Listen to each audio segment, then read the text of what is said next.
High court ने शासकीय अधिवक्ताओं की नियुक्ति में आरक्षण लागू न किए जाने को लेकर मध्य प्रदेश शासन सहित अन्य को पूर्व में जारी नोटिस का जवाब पेश करने के लिए 3 सप्ताह की अंतिम मोहलत दी है। सुप्रीम कोर्ट ने मामले को गंभीरता से लेकर याचिकाकर्ताओं को इस आशय की सूची भी प्रस्तुत किए जाने के निर्देश दिए हैं कि मध्य प्रदेश हाई कोर्ट में अब तक कितने शासकीय अधिवक्ता जज नियुक्त किए गए हैं।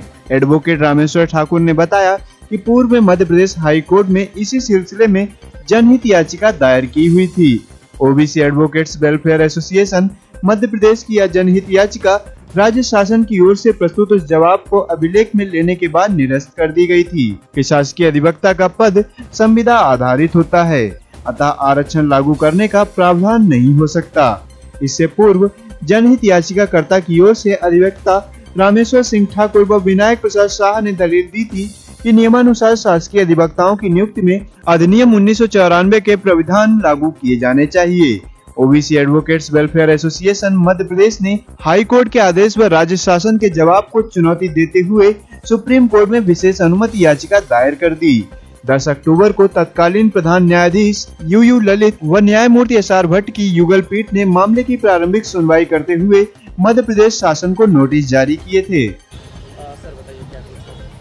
मामला इस प्रकार है कि शासकीय अधिवक्ताओं में आरक्षण अधिनियम लागू करने के मामले को लेकर के ओबीसी एडवोकेट वेलफेयर एसोसिएशन द्वारा मध्य प्रदेश उच्च न्यायालय जबलपुर में एक याचिका दायर की थी।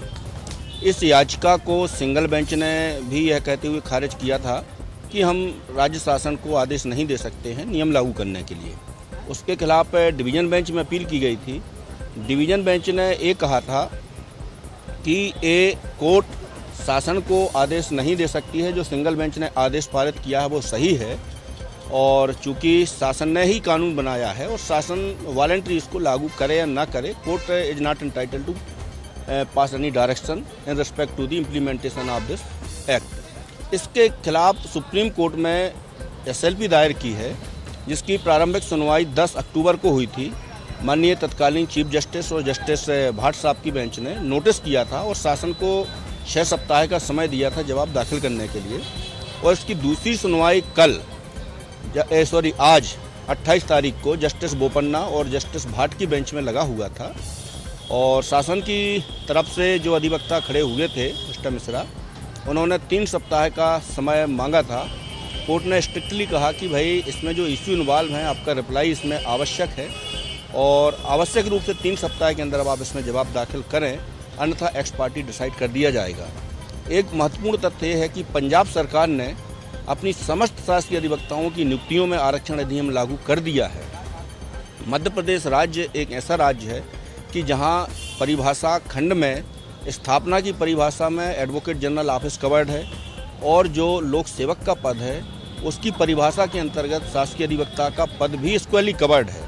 इसके बावजूद भी 94 से इसको लागू नहीं किया गया। और एक महत्वपूर्ण डाटा और दिया गया था कोर्ट को कि विगत 35 वर्षों से मध्य प्रदेश हाई कोर्ट में जितने भी जस्टिस अपॉइंट हुए हैं, उसमें से लगभग 60-65% जो जजेस हैं वो शासकीय अधिवक्ता से ही या महाधिवक्ता कार्यालय से ही उनको जज बनाया गया है। तो आज हम देखते हैं कि एक वर्ग विशेष, परिवार विशेष के लोगों को ही जस्टिस बनाया जा रहा है।